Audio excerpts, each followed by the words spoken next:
এক ফোনে বাংলায় এবার নজর রাখতে হচ্ছে ওয়েদার আপডেটের দিকে। আজ আর কাল বৈশাখীর সম্ভাবনা রয়েছে, কয়েকটি জেলায় ঝড় বৃষ্টির সম্ভাবনাও রয়েছে। কলকাতাতে ঝড় বৃষ্টির সম্ভাবনা থাকছে।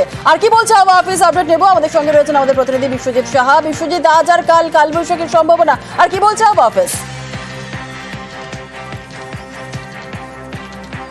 একদমই, অর্থাৎ রবিবার পর্যন্ত ঝড় বৃষ্টি চলবে। তবে আজ এবং আগামীকাল এই দুদিন দক্ষিণবঙ্গে বেশ কয়েকটি জেলাতে কালবৈশাখীর মতো পরিস্থিতি তৈরি হতে পারে। আজ সম্ভাবনা রয়েছে পুরুলিয়া, বাঁকুড়া এবং পশ্চিম বর্ধমান ও বীরভূমের মতো জেলাতে, এবং আগামীকাল এই সম্ভাবনা থাকবে পূর্ব ও পশ্চিম মেদিনীপুর, ঝাড়গ্রাম এবং দক্ষিণ 24 পরগনার মতো জেলাতে।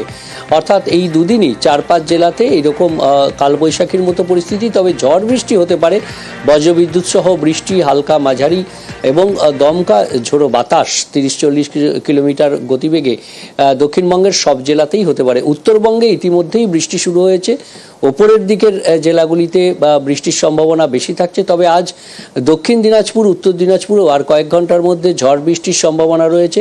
দক্ষিণবঙ্গের বীরভূমেও আগামী 2 ঘন্টার মধ্যে ঝড় বৃষ্টির সম্ভাবনা রয়েছে। অর্থাৎ বিক্ষিপ্তভাবে রাজ্য জুড়েই ঝড় বৃষ্টি চলবে। তবে আজ ও কাল দক্ষিণবঙ্গের বেশ কিছু জেলাতে কালবৈশাখীর মতো পরিস্থিতি থাকছে।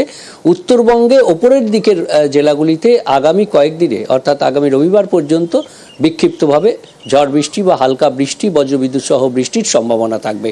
তবে তাপমাত্রার কোনো পরিবর্তন, বড়সড় পরিবর্তন আগামী কয়েকদিন রবিবার পর্যন্ত অন্তত হচ্ছে না।